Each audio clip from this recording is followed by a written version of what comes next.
Gracias por ver nuestro video. Con la música y la letra de nuestros himnos queremos llevar esperanza y alegría a cada hogar.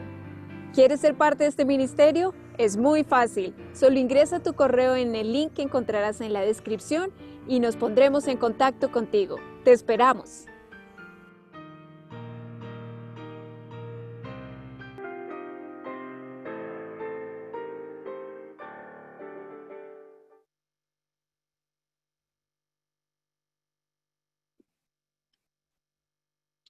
Bueno, mis hermanos, antes de que comience la predicación, quiero presentar al doctor Álvaro Ordóñez, médico nefrólogo, quien nos acompaña en este día para tenernos el último mensaje de la serie de esta semana de salud y con los principios de salud.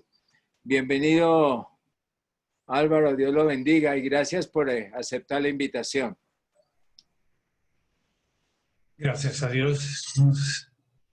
Gracias por la oportunidad de poder dirigirme a los hermanos de esa iglesia querida del Arco. Gracias por el ministerio que ustedes realizan, especialmente con ese énfasis especial en la salud. El Señor les siga bendiciendo. Gracias, familia Barrero Rojas, por la invitación, por ese coro tan hermoso que vamos a hablar de la música. Hoy nos corresponde, de esos remedios naturales, nos corresponde hablar acerca de la fe.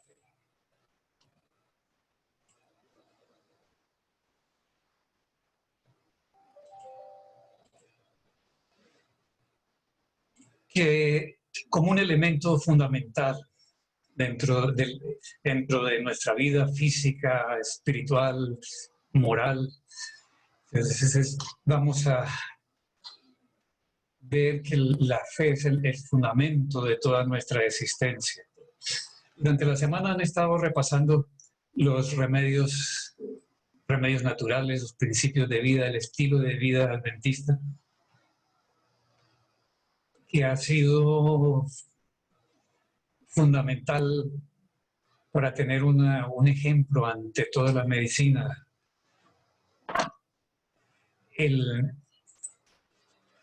Ese estilo de vida que ha sido una revelación divina. Es una evidencia divina lo que tienen estos remedios. Y tienen el sello del Creador, tienen el sello del Sustentador, tienen el sello de nuestro Redentor.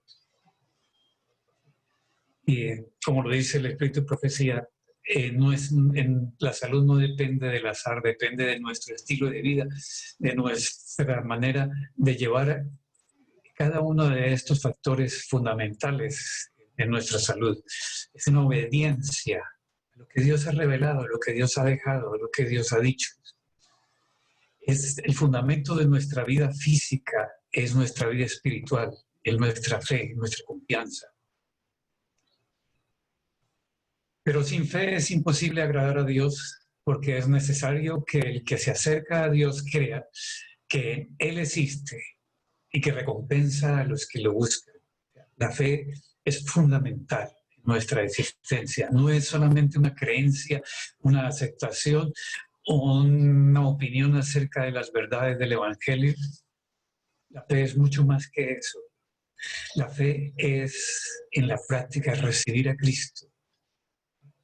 Es aceptarlo como nuestro Salvador, como nuestro Redentor.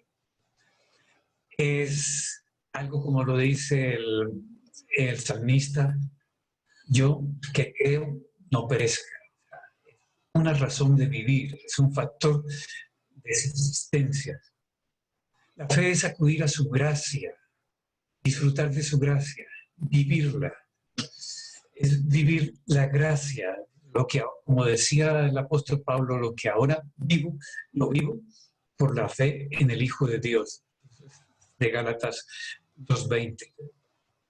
La fe es un pacto que se realiza con Dios, con Jesús.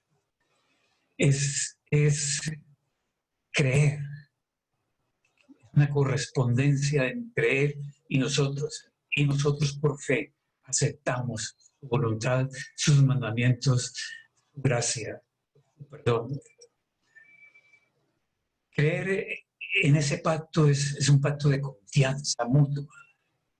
Yo confío y Él también confía en nosotros. Es reconocerle. Es, como dice Apocalipsis, entrar y cenar con Él, tener una amistad, un pacto. Es como la mujer, la Magdalena, es caer a sus pies rendido para aceptar su perdón. Eso es fe. Para que después Él nos hable y nos diga: tu fe te ha salvado. Es sentir el toque sanador. En la oración de Nelson pedían por la salud de los hermanos que anotaron ahí. Si cada hermano de estos siente el toque sanador de Dios en su hombro, en la parte adolorida, es el mismo toque del leproso, que era imposible tocarlo, que los apóstoles se admiraban o que pretendían retirarlo de la cercanía de Jesús.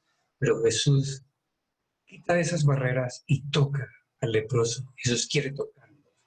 Conoce nuestro dolor, conoce nuestras debilidades, conoce nuestras dolencias. Quiere tocarnos para darnos digámoslo así, una energía, para sentir lo que Él sintió cuando la mujer lo tocó, cuando salió de una virtud sanadora, su fuerza sanadora. Tener fe es oír su voz, la voz que dice: levántate y anda, la voz que dice: extiende tu mano, la voz que le dice a uno: ve, ¿qué quieres que haga? Y dice: pues ve, y recupera inmediatamente todo lo perdido. Es la voz, la misma voz que sanó cuando Él estuvo en Galilea, es la misma voz que nos habla hoy. Y quiere hablarle a cada persona necesitada, a cada persona que tiene una enfermedad, un sufrimiento. Hermanos que solicitaron oración, sientan la voz del Creador, del Redentor, la misma voz de María Magdalena, la misma voz que oyó la samaritana, con su perdón. El pacto es un pacto para recibir el poder, un poder vencedor, un poder que aún ni la muerte puede superar. Nosotros vivimos pendientes de la muerte, por lo menos los mayores, que cada vez o cada día nos acercamos más a la muerte, la sentimos, diferente de los jóvenes que no tienen todavía un concepto de la muerte. Es sentir ese poder sanador cuando cuando Jesús dice, hija, tu fe te ha salvado. Haz y siente la sanidad después de 12 años de tener un problema ginecológico. Fe es un remedio, y el Espíritu Profecía también lo dice. Es un remedio eficaz para el cuerpo y para el alma. Es una expresión en el Ministerio de Curación. Y la fe es lo que da sentido a nuestra vida, a nuestra existencia. Por eso el versículo dice, es que sin fe es imposible agradar a Dios. Uno no puede tener una relación si no cree, si no confía, si no tienes esperanza, si no tiene un pacto con Dios. La fe es una fuerza, es algo que nos mueve, que nos une con el cielo. Esa es la fuerza que se ejercita en cada oración. Un poder que mueve. Es un poder que nos da virtud, ¿cierto? Y la misma virtud que limpió al leproso, que está en Mateo 8:25. Necesitamos esa fe, la fe de los apóstoles, la fe de los que fueron sanados. Que si uno oye la voz del Señor, Él le dice, levántate, no duda, coge su lecho, anda, porque es el Creador que está hablando, el mismo de los patriarcas.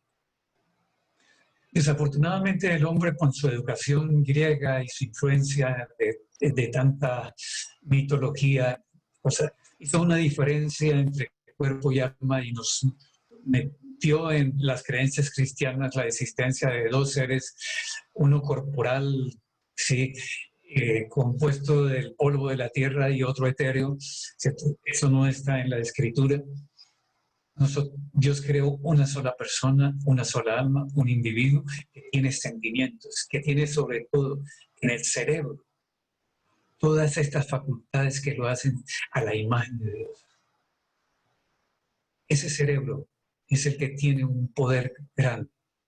Desafortunadamente la medicina hizo diferencia y aceptó esta dualidad de existencia de seres y consideraba que la espiritualidad, la fe, las creencias, la religiosidad era algo para neuróticos, psicóticos, psiquiátricos, para histéricos, y durante mucho tiempo la medicina estuvo separada de la importancia, de la trascendencia de lo que es la fe, la creencia, que es un cerebro que tiene algo allá adentro, que Dios puso el poder, su poder, en la creación de un cerebro similar al cerebro de Dios, con ciertas facultades muy parecidas a las facultades de Dios.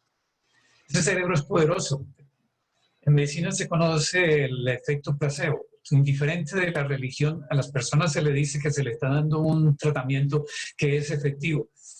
Y muchos de los trabajos de investigación no aceptan que la influencia del efecto placebo va hasta a veces al 70 o al 80%. Y esto no es más sino motivar, darle esperanza a un paciente que algo le está haciendo bien y se traduce en beneficios, en sensación de bienestar y en efectos. Efecto placebo baja la presión, algunas cifras de milímetros de mercurio. El efecto placebo disminuye el dolor.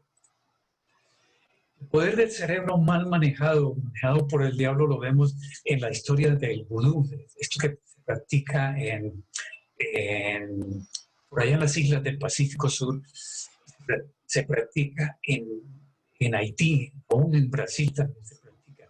Como alguien que se mete a estas ceremonias de vudú va convencido, y si el que está dirigiendo la ceremonia lo señala, en las islas del Pacífico Sur lo señalan con un hueso, y este hombre entra en una depresión, una tristeza, una impresión tal que va a morir a las pocas horas, y a veces a los días muere. Y es interesante que desde la Universidad de Harvard les han hecho autopsias a estas personas y no se encuentra una causa de muerte evidente. no hay un infarto, no hay un proceso infeccioso. Es el poder que tiene el cerebro, que Dios puso en la creación. Lo que usado mal tiene la misma fuerza, puede tener para el bien. Es interesante en la medicina lo del embarazo, del pseudoembarazo. Hay en la historia de Inglaterra una de esas reinas de la dinastía Tudor que quería tener un hijo, se embarazó de tal manera que hasta tuvo trabajo de parto, pero era un pseudoembarazo. ¿Cómo el cerebro puede mover hipófisis, hipotálamo? ¿Cómo puede manejar secreción de oxitocina para que todas las células de la lactancia secreten leche? Solamente por la impresión, por el deseo, por la frustración que tiene la mujer de quedar embarazada, el cerebro le mueve todos los mecanismos neurohormonales que están asociados con el embarazo. Crece el útero, crece el abdomen, deja de menstruar. Ese es el cerebro que nosotros tenemos. Es un cerebro que responde, es un cuerpo, perdón, que responde a los deseos del cerebro. Entonces, el Espíritu de Profecía dice que es un pecado no utilizar ese poder que tiene nuestro cerebro. Tenemos un compromiso religioso que está invariablemente asociado a una mejor salud. Cuanto mayor sea el compromiso de una persona, menores son sus síntomas psicológicos y mejor es su salud. Un libro interesante del doctor Benson de la Universidad de Harvard, que empezó a investigar. Tiene una historia curiosa. Parte de su práctica inicial de medicina la hizo en un barco, compañeros que hacían mareos por el viaje en el barco, o que después de las fines de semana, de la embriaguez que hacían los otros marinos, venían a consultarle por qué tenían tanto malestar. Y él lo único que le daba a todos era vitaminas. Entonces los del mareo se mejoraban, los de la resaca por el consumo de alcohol se mejoraban, y él empezó con la inquietud de por qué una medicina que no es la adecuada, cualquier pastilla, una vitamina le mejoraba diferentes síntomas. De ahí en adelante, a través de su carrera de cardiología en la Universidad de Harvard, se dedicó a desarrollar lo que ahora existe todavía, es el Instituto Mente-Cuerpo, para estudiar qué reacción tiene el cerebro a nivel sistémico, a nivel del cuerpo, las impresiones, y ha estudiado la religiosidad. Estudiaron cómo responde la meditación, y desafortunadamente pues ellos se han inclinado mucho hacia la meditación trascendental y la utilizan, pero demuestran que tiene efectos en el manejo de las complicaciones crónicas, en el manejo de los pacientes hospitalizados. Ese es nuestro cerebro, es el cerebro que el Señor puso en nuestra cabeza. ¿Qué han estudiado estas personas? Han estudios en San Francisco, en la Universidad de San Francisco, de la influencia de la religión en los cultos, en las personas, en las enfermedades, las personas que tienen una práctica religiosa, asisten a cultos, tienen menos alcoholismo, menos tabaquismo, menos adicción. Los porcentajes que ustedes ven ahí a la derecha en su pantalla es el producto casi de un metaanálisis, pudiéramos decir, revisar todos esos trabajos que se han hecho sobre la influencia de la religión en las diferentes enfermedades. El 89% de las personas que que tienen una religión práctica, que tienen una convicción completa de sus creencias, tienen menos incidencia de alcoholismo, del 89%, 100% del tabaquismo, menos adicciones. Si hay una convicción de su religión, si es superficial, no vale estas cosas.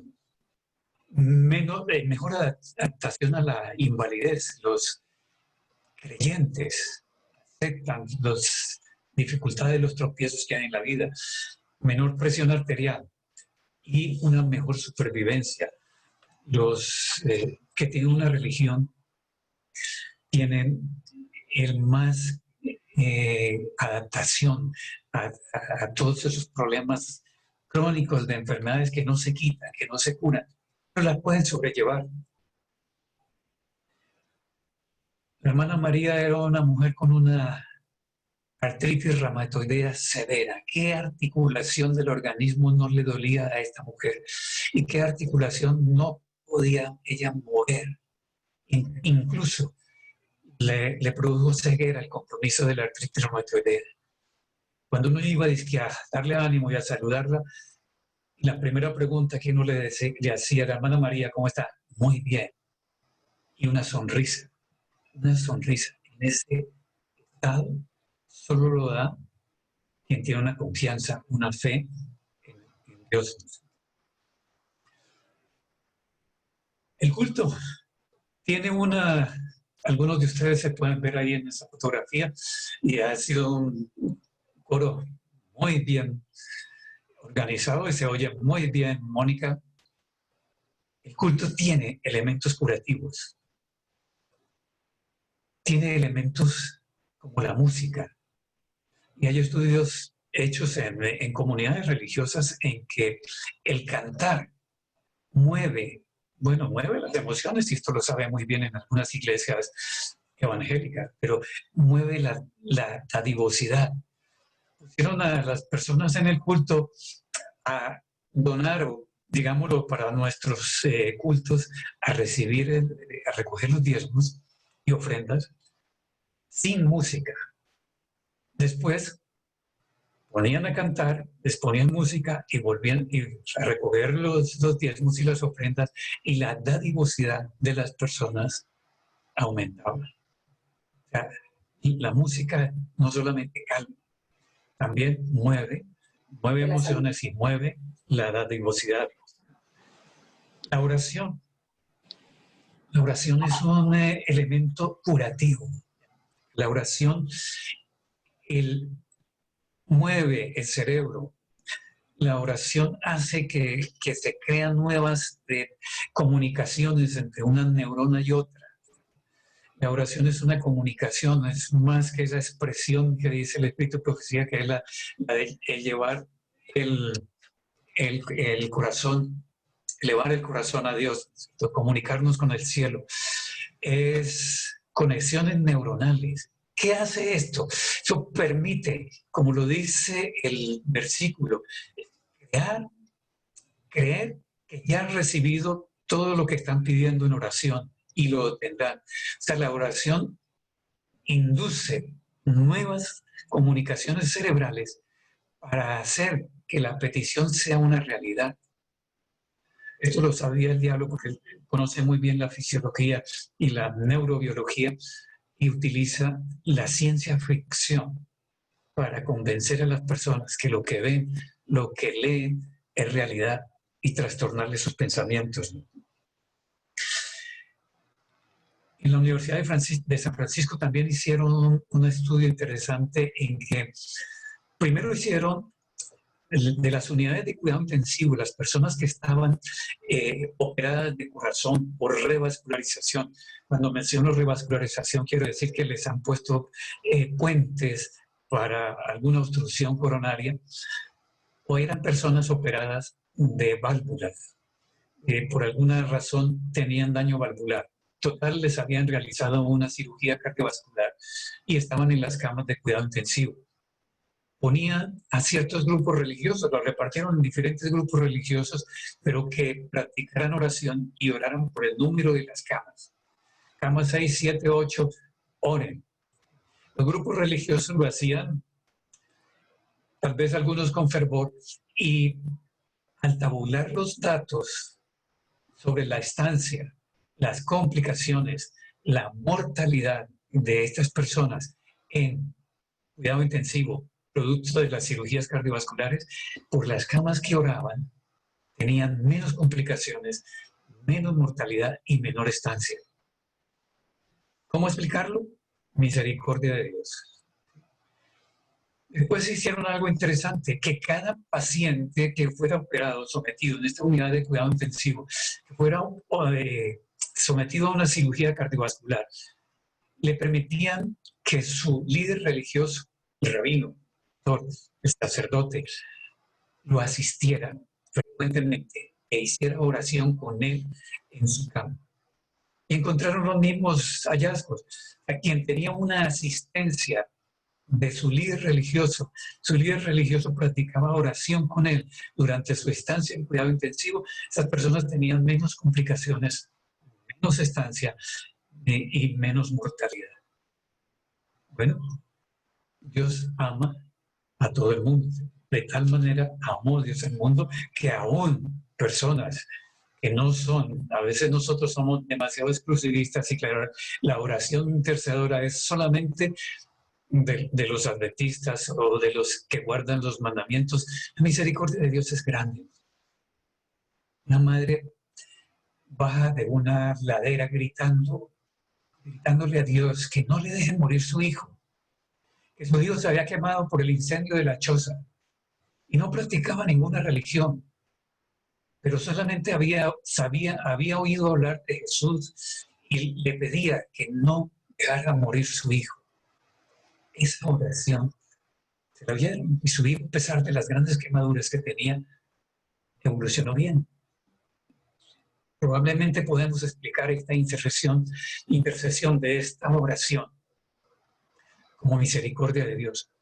Pero lo bueno es que cuanto más puede ser respondida a sus hijos que tienen la fe, que tienen la obediencia, sus hijos que guardan los mandamientos, sus hijos que tienen una mayor convicción que las otras creencias.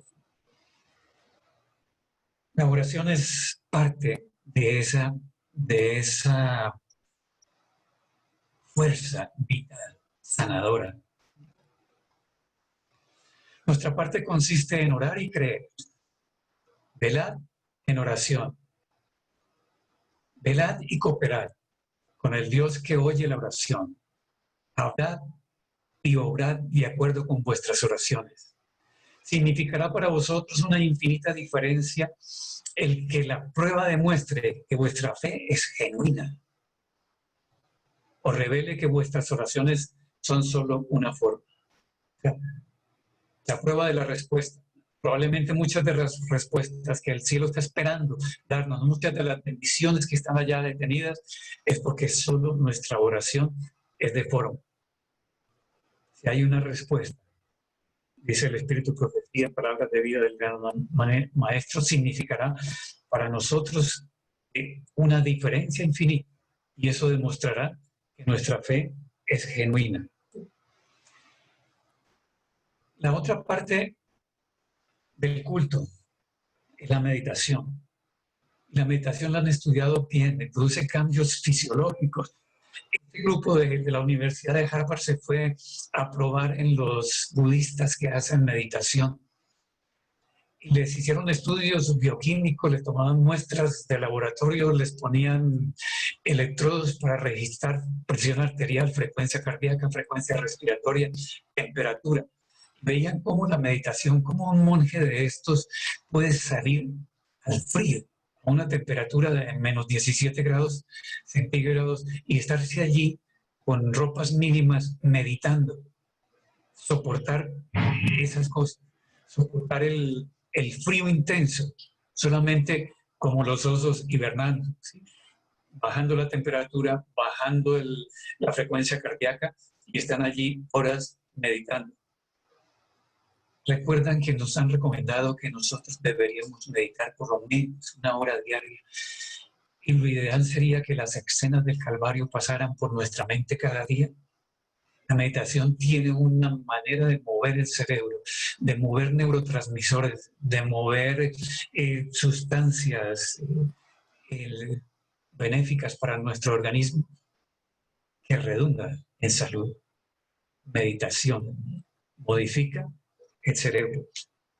La otra parte que tiene la religiosidad, el asistir a los cultos, las personas que tienen asistencia más de 2 o 3 veces a la semana, que su participación dentro de la iglesia es efectiva, es real, tienen menos complicaciones en general en las enfermedades y menos mortalidad.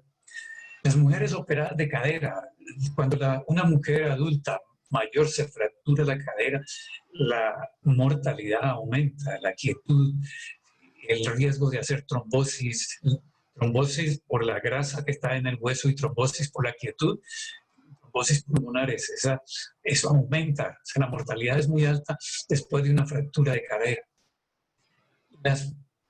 Esto lo hicieron en un estudio también.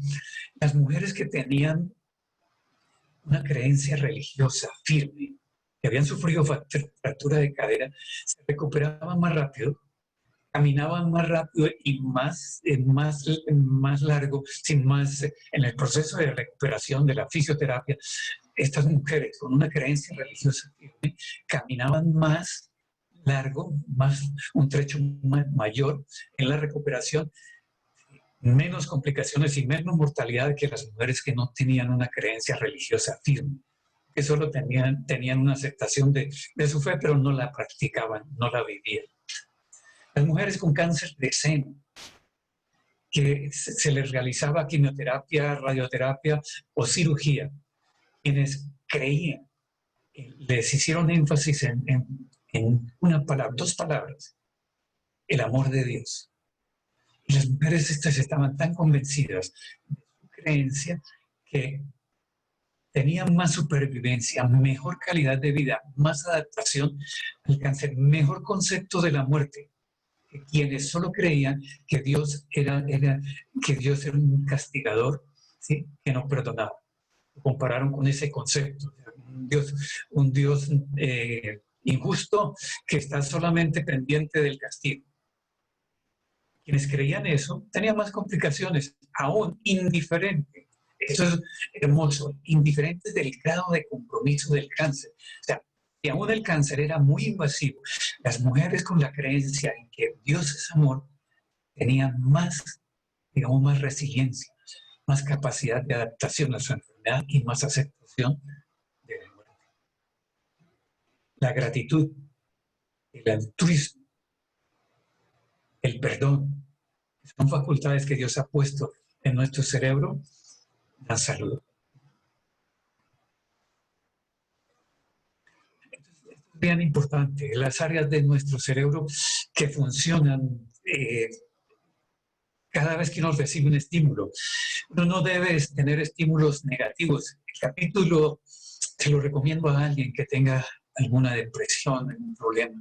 El capítulo del Ministerio de Curación, que habla sobre la sanidad del alma, la cura mental, es el título exacto de este capítulo hermoso, basado en las promesas. Las personas deprimidas, tristes, ansiosas, descontentas, con remordimiento, con sentimiento de culpa. La culpa impide que nosotros desarrollemos la persona que Dios quiere que seamos. Creo que ese pensamiento les quiere, para que se libere del sentimiento de culpa, nos bloquea el deseo que Dios quiere que nosotros seamos. La desconfianza, la desesperación, esto lo ve uno en todos los pacientes. Hablar con una paciente con una tragedia familiar, con una enfermedad degenerativa crónica, que le mina su salud, le mina su bienestar y que no tiene esperanza. Eso es muy triste. La única posibilidad que vislumbra es la muerte, pero es que ojalá su visión fuera hacia la eternidad, pero no llega solamente hasta el sepulcro, porque es su descanso y es lo que ella ha visualizado. El Ministerio de Curación dice que la esperanza, la fe, la bondad, el amor, la alegría, la empatía alimentan el cerebro.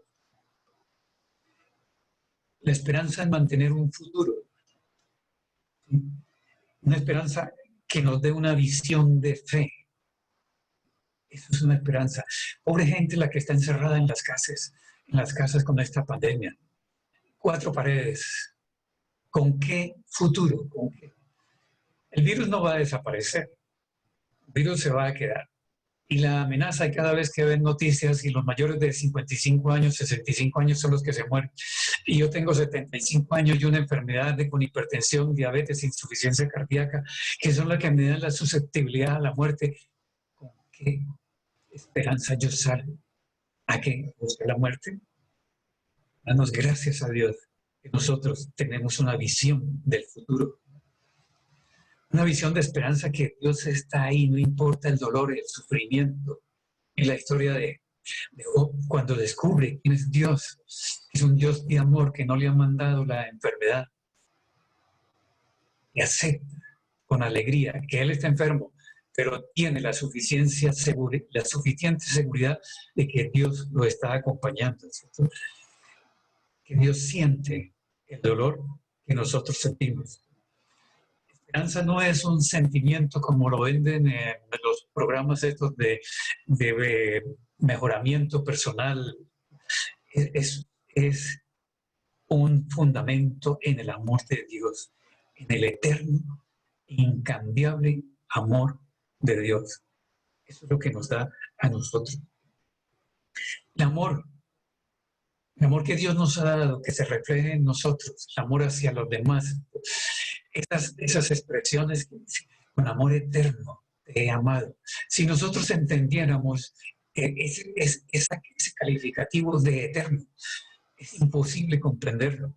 Podríamos entender una mínima parte si solamente nos imaginamos la inmensidad del universo. Incomprensible aún para los astrónomos. ¿En qué direcciones se extiende, se expande el universo? ¿Sí? ¿En 4 dimensiones? No lo sabemos. El amor con que se manejan nebulosas, constelaciones, sistemas planetarios, es el mismo amor. El amor que Dios tiene para manejar el universo es el mismo que tiene para ofrecernos en las dificultades. Amor eterno.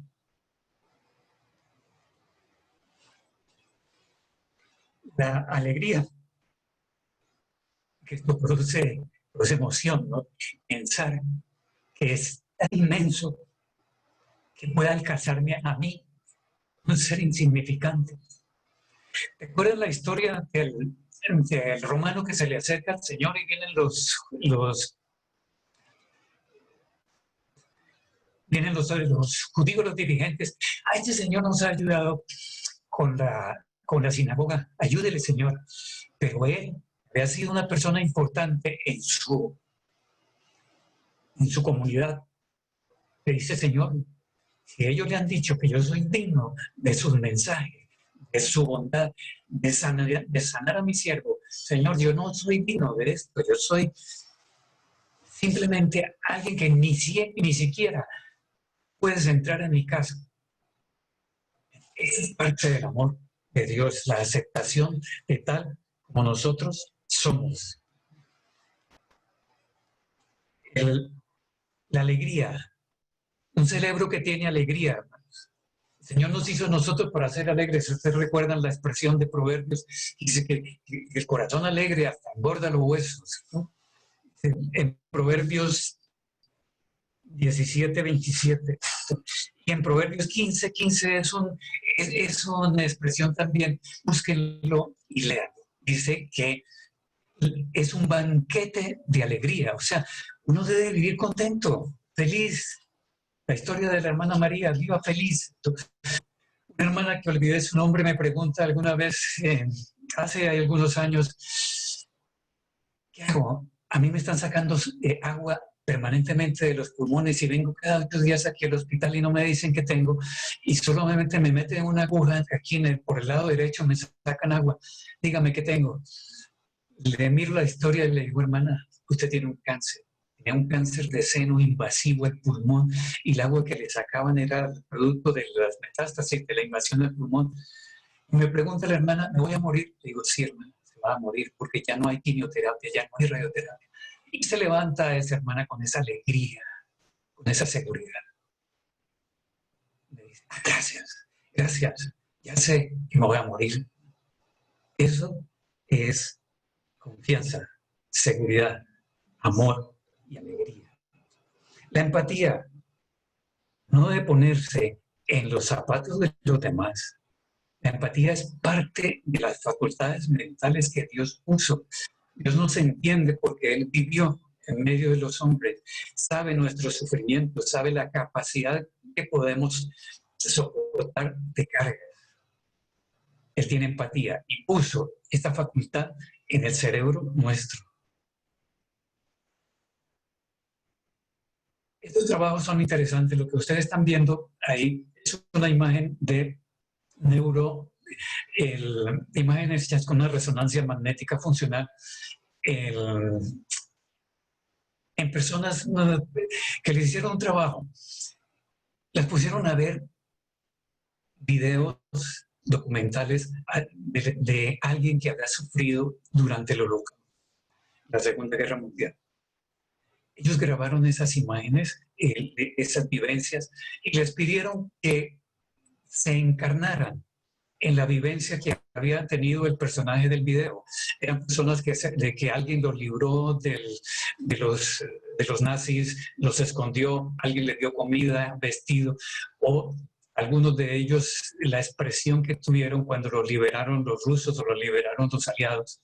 Entonces, con esos videos los ponían en la resonancia, dentro del resonador, les pasaban nuevamente el video y les hacían la resonancia. Y les pedían que expresaran gratitud como si fueran el personaje del video, como si fuera el judío que se había salvado del Holocausto.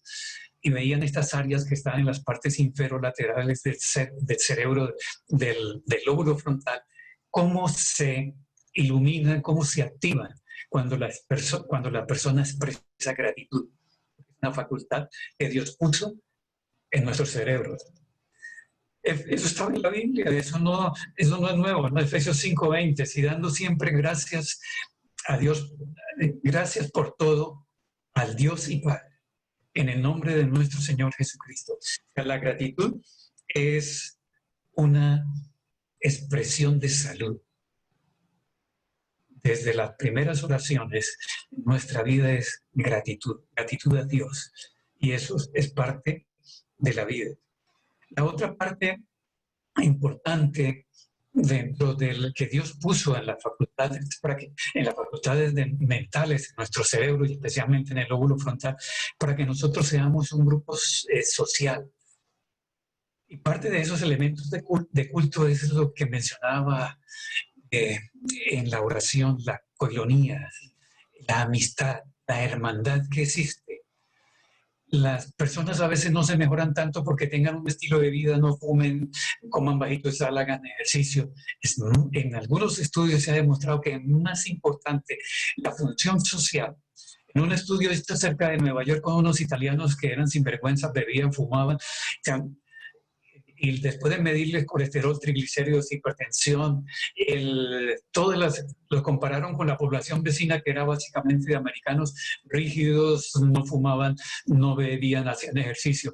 Y los americanos se morían más de enfermedades cardiovasculares que los italianos, estos sinvergüenzas. Después de no encontrar nada de bioquímico en sus alteraciones, trajeron psicólogos y trabajadores sociales. ¿Y qué encontraron? Que los italianos llegaban del trabajo, sacaban las mesas, se ponían a jugar cartas o dominó o a compartir alguna cena con sus vecinos. La sociabilidad era lo que los hacía diferenciar en la morbilidad y en la mortalidad cardiovascular con los psicorrígidos.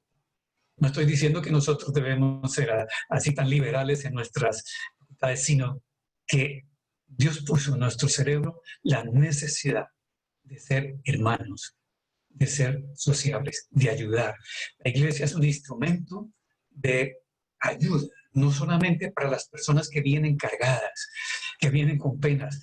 Y la sociabilidad en la culpa se ha demostrado, en la iglesia, se ha demostrado en cómo disminuye la culpa y la vergüenza de las personas que llegan a la iglesia, al interior de la iglesia. O sea, esa hermandad.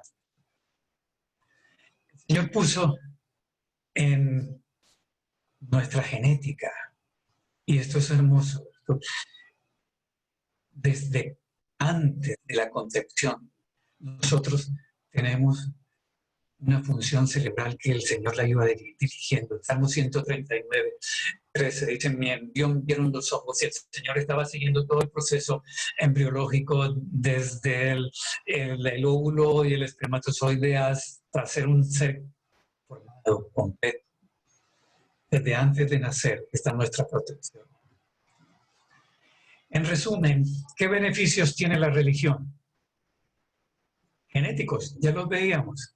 El Señor está programando nuestros genes desde la concepción, desde antes de la concepción. Dice, antes de que yo naciera, dice el Salmo. Pero el estilo de vida promueve genes y genes saludables. ¿Sí? Y las personas que tienen un estilo de vida y está relacionado con su religión tienen menos enfermedad mental. Estas personas pueden casarse. Hay un mandamiento, digámoslo así, en la iglesia. No os juntéis en yugo desigual con los infieles.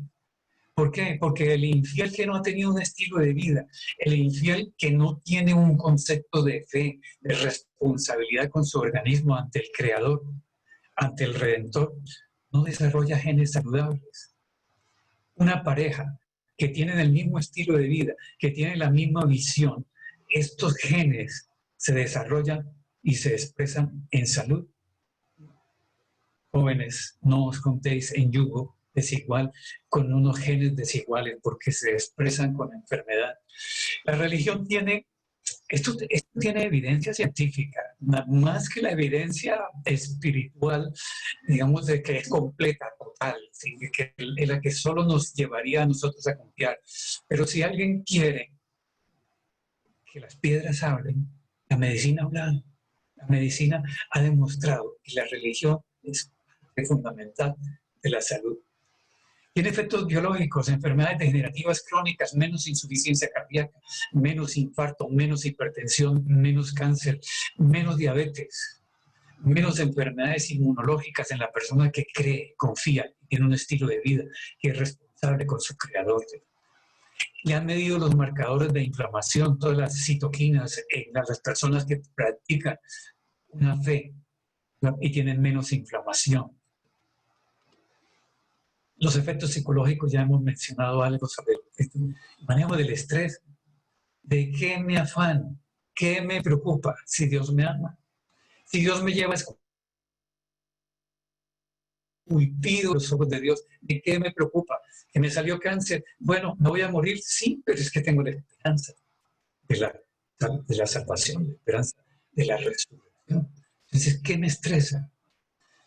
No sé si alguno ha tenido la oportunidad de enfrentar, de decirle a una persona, mire, sí, se va a morir, y esta persona no tiene ninguna creencia. Hace pocos días tenía un paciente que nos obligaron a realizarle terapia de diálisis, pero todos los días que me encontraba con él, cada tercer día, José, encomiéndese a Dios y muérase. José, no hay salvación.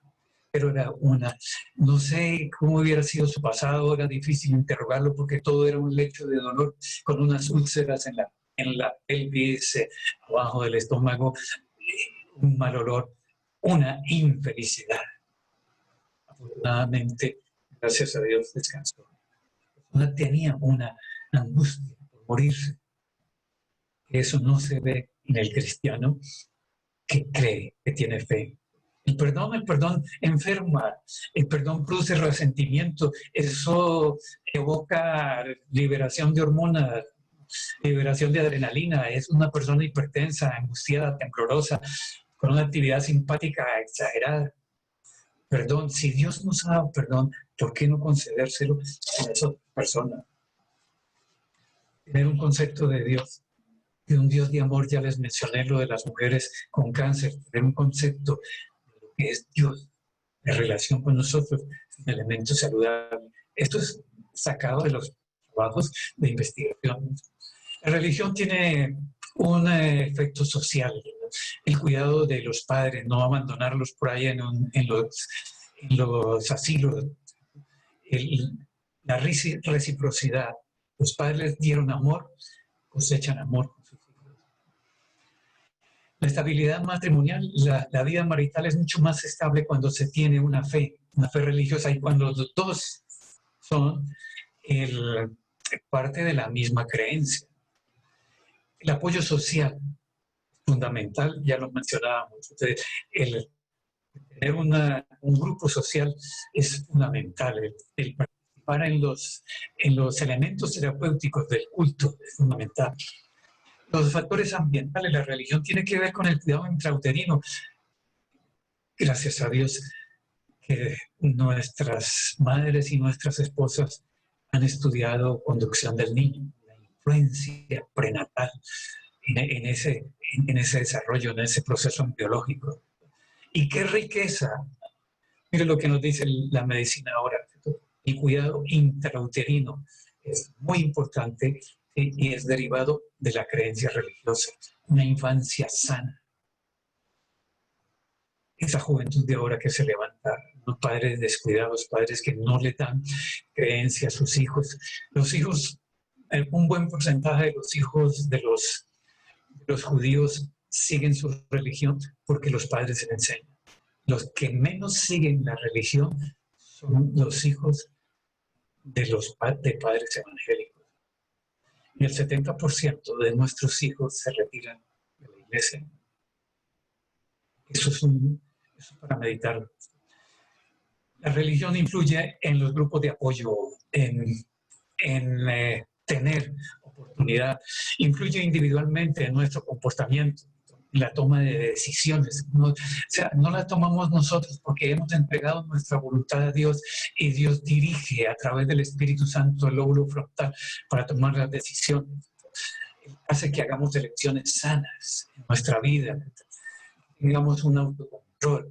El hipotálamo, controlado por el lóbulo frontal, y el lóbulo frontal siendo una residencia del Espíritu Santo, dirige nuestra vida para tomar decisiones sanas, decisiones correctas. Lo más importante en la fe es todo esto, la confianza en las promesas que Dios ha dejado en su palabra. Las promesas estaban escritas. Ezequiel 47:12 dice: y junto al río, en la ribera, a uno y otro lado, crecerá toda clase de árboles frutales. Sus hojas nunca caerán, ni faltará su fruto. A su tiempo madurará, porque sus aguas salen del santuario y su fruto será para comer, y su hoja para medicina. Las promesas son para medicina. En Apocalipsis repite este mismo concepto, Apocalipsis 22:2, y las hojas del árbol eran para sanidad de las naciones. Esas son, dice el Ministerio de Curación, promesas. Así sucede con todas las promesas de la palabra de Dios. O sea, esas 8,000 promesas son sanidad. Sanidad. Así sucede con todas las promesas de la palabra de Dios. En ella nos habla a cada uno en particular. Y de un modo tan directo como si pudiéramos oír su voz. Mencionábamos, como si estuviéramos oyendo: levántate, toma tu lecho. Por medio de estas promesas, Cristo nos comunica su gracia y su poder. Piensen en estas palabras. Son hojas de aquel árbol que es para sanidad de las naciones. Apocalipsis 22:2. Recibidas, asimiladas, serán la fuerza del carácter, la inspiración y el sostén de la vida. Nada tiene tal virtud curativa, ni el ejercicio, ni una adecuada alimentación, ni respirar profundo, ni el reposo. Nada tiene tal virtud. Ninguna otra cosa puede infundirnos el valor y la fe que dan vital energía a todo nuestro ser, como las promesas. No hay cosa que agrade más a Dios que que confiar en sus promesas. Romanos 1:17, porque en el Evangelio la justicia de Dios se revela por fe y para fe. Y como está escrito: mas el justo por la fe vivirá.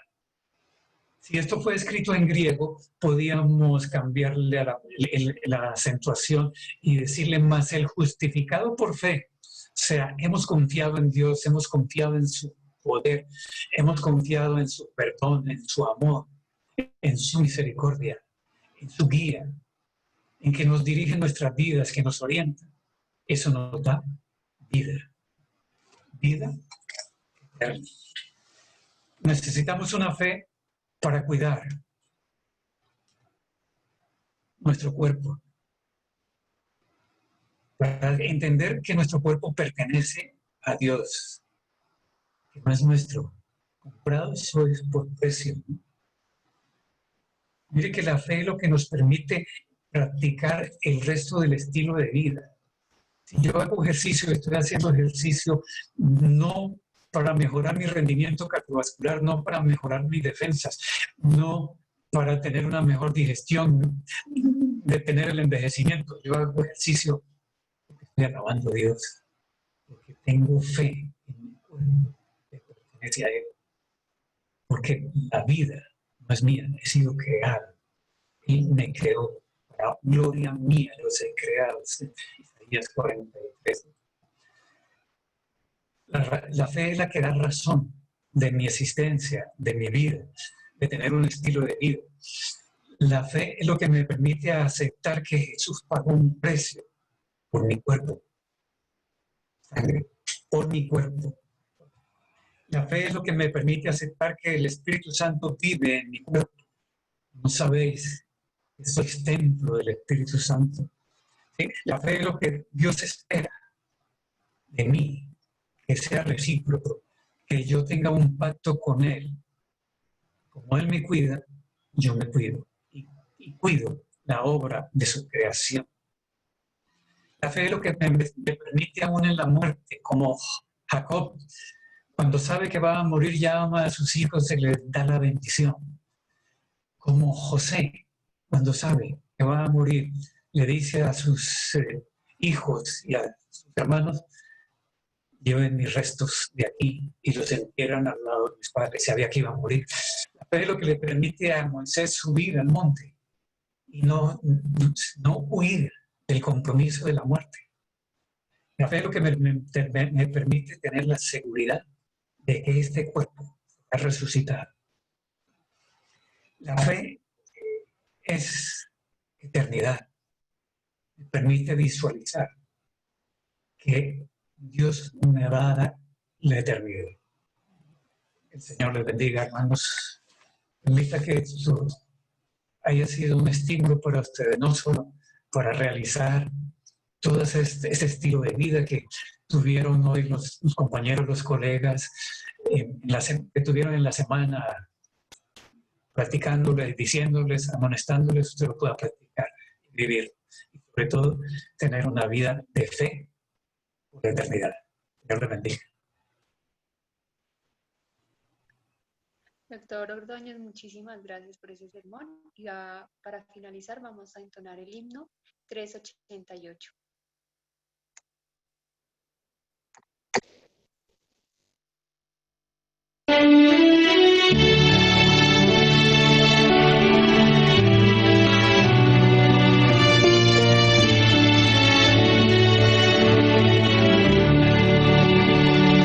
Debo decir a Cristo mis pruebas, solo no puedo cargar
aliviar las atracciones del mundo ofrece.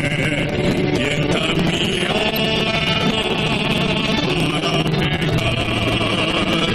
Solo con Cristo llego a ser fuerte y por su gracia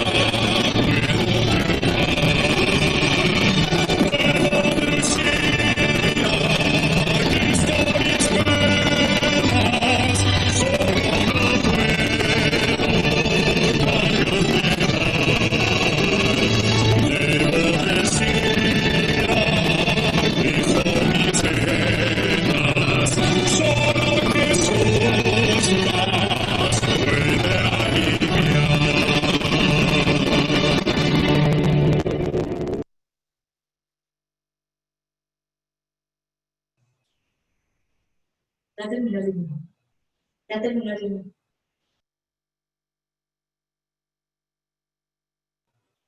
Terminó el himno. Sí.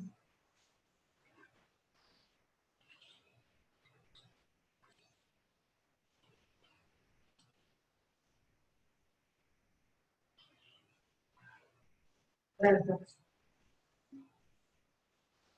Terminamos con una oración, hermanos. Nuestro buen Padre, gracias. Gracias nuevamente por tantas misericordias con nosotros. Gracias por el amor, por el perdón.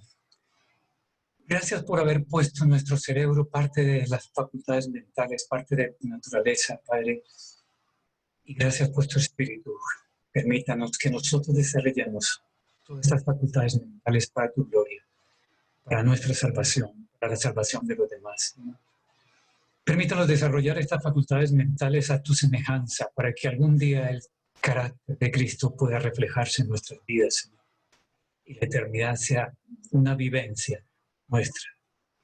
Padre, a cada hermano que estaba aquí sintonizado, bendícele. Bendícele en sus necesidades, en sus dudas, en sus problemas, en sus sufrimientos, Señor.